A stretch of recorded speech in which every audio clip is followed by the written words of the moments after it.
call, A to Z. Let's go from A to Z, get you caught up on everything you need to know from the weekend. Carmelo Anthony scored 28 points off the bench. The Lakers overcame 40 from Ja Morant to beat the Grizz, 121-118. It was the Lakers' first win of the season, including the preseason. And Anthony moved into 9th place on the NBA's all-time scoring list. But the story that garnered the most attention from the Lakers weekend was an altercation between AD and Dwight Howard by the bench. They may have been arguing over the NBA's 75th anniversary team. No one knows exactly. Here is AD from Friday night. Something happened. I was saying one thing, he was saying another on the scheme. And one thing led to another. And like I said, we talked about it, and we left it in the locker room at halftime. I'm cool with that. Everybody needs a sense of urgency. Sometimes these things happen when a team is trying to find their mojo. Look, Carmelo Anthony dropped 28 points, big-time shooter. It still blows my mind. They can not only operate like an old man on the basketball court, that one dribble hezzy pull-up, but he can still give it to you. They're a big win for the Lakers, but I will tell you the story I took away from this game, Ja Morant. 40 points, 10 assists. He will be an all-star this season. How about the Lakers' defense? I don't care. You say whatever you want to say. If you watch the game, Ja Morant was able to do things that I don't see guards in his position I doing. get you about Ja. Ja's incredible. What I mean is, what do you think about the Lakers' defense? Oh, that's a long way to go. That's a very long way to go. I'm not taking anything away from Ja. I'm asking. Yeah, but I think that speaks more about Ja Morant's. Yes, their defense has a long way to go, but he was able to drop. Yeah, he's great.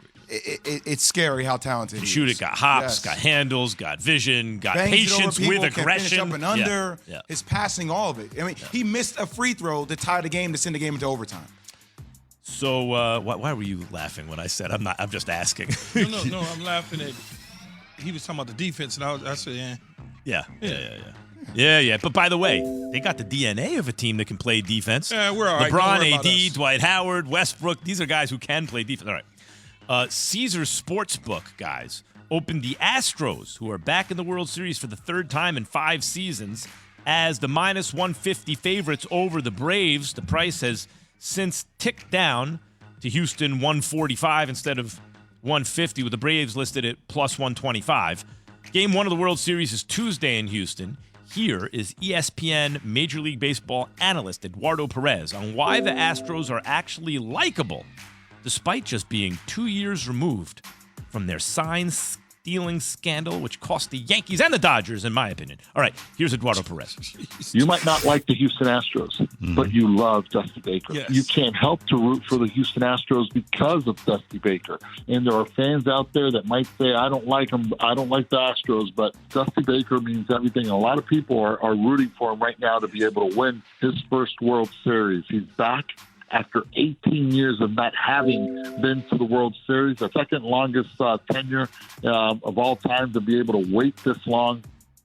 All right, Keith. The Colts. And this is getting ugly.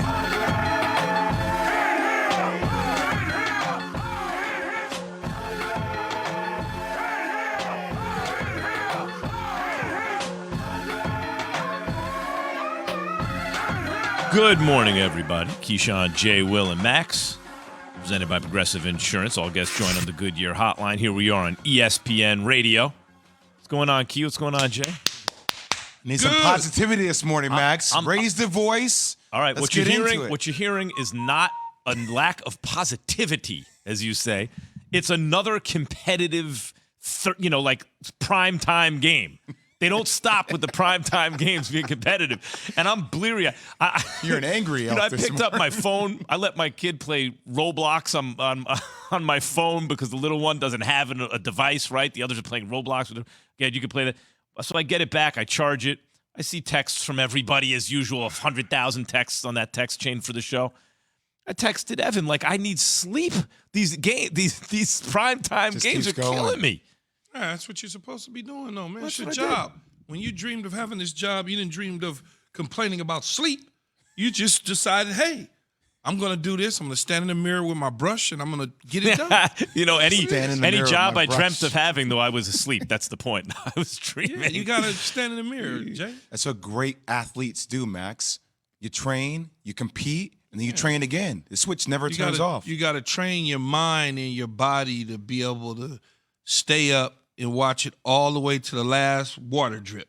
That's what you do. In San Francisco, I got it. I just put it together. San Francisco water, rain, late, drip, the last drip. Did you get Swag, it? I got it. Oh, I got okay. the whole All right. thing. Yeah, it's just, So, guys, meantime, the question is still open.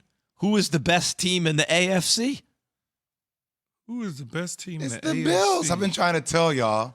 No, they lost to the Titans. I know they could have won the game. It's still the Bills. I've been holding on to that. Who's How many the more best team in the players AFC? do the Baltimore Ravens need to lose? Like, they're depleted. It could be the Bills. It could be Cincinnati.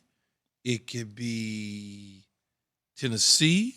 It could be the Raiders. It could Okay. be the Chargers who's off. Kia, the question is after last night, are the Colts in that conversation? No. Colts aren't in that conversation.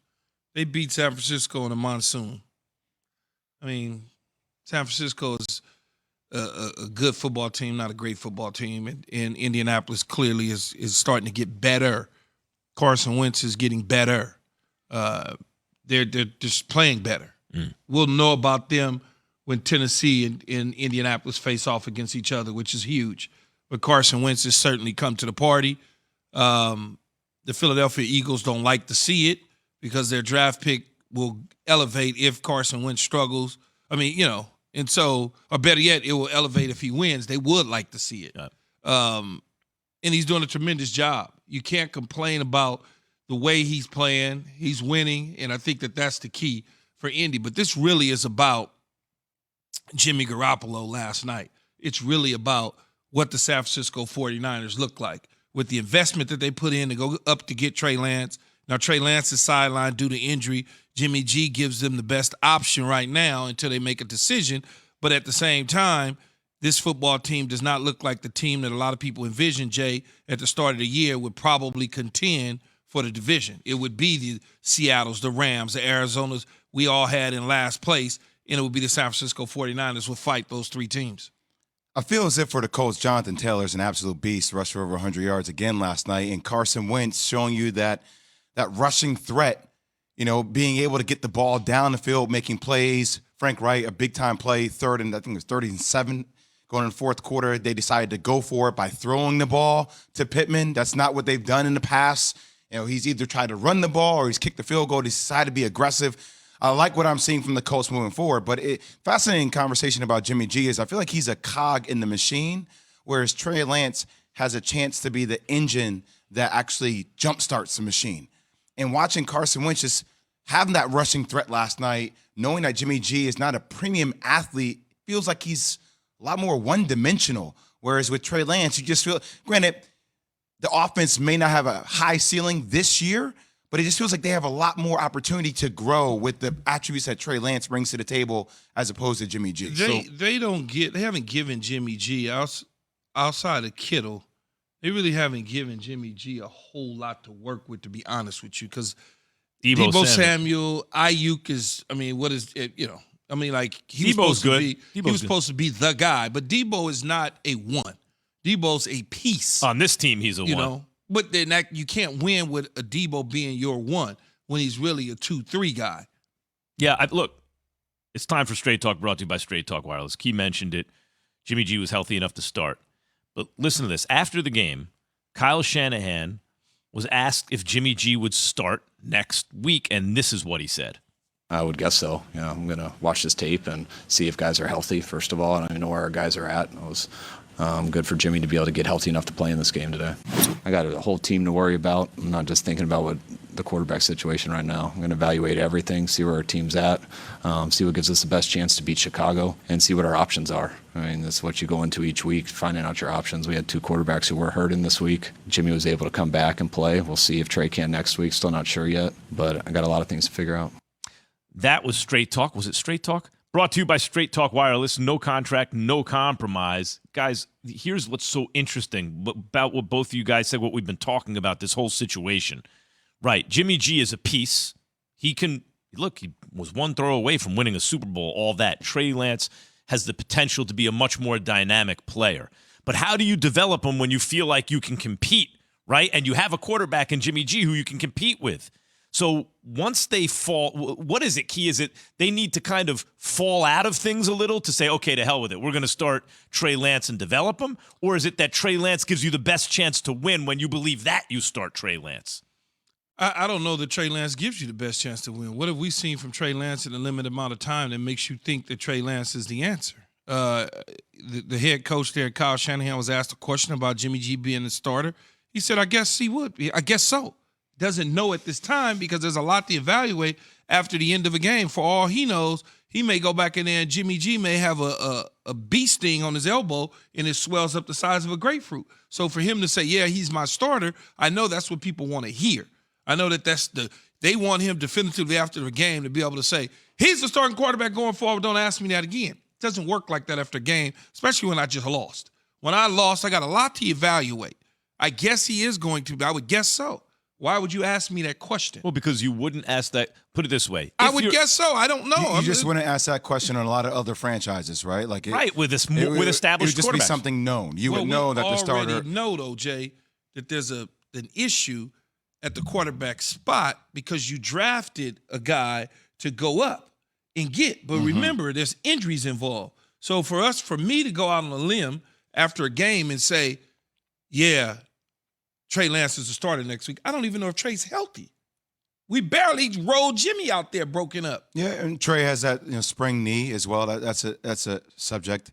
But I'm with you to a degree, Key. I just think the fact that it is open, that uncertainty is something that people are going to double and triple down on. You know what I mean? I do. Because that becomes a story within itself, that there is uncertainty. You know what's funny, though? I understand now. Sometimes it takes me a second to see, Key, where you're coming from. I get it now. What you're saying, it seems to me, correct me if I'm wrong, is, look, we already know they drafted a quarterback high up because they have an injury-prone starter who's good but not great.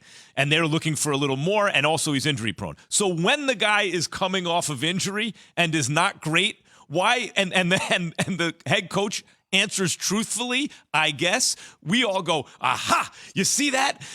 And you're just saying, yes, we already knew that. We already Yes. knew it. I understand. Just germ spreading, though. So that's why at first when you said that, I'm like, wait a minute, that's kind of a big deal. But you're like, yeah, it was already a big deal when they drafted a quarterback. When they drafted him, it was already a big deal. Right. It was nothing. Right.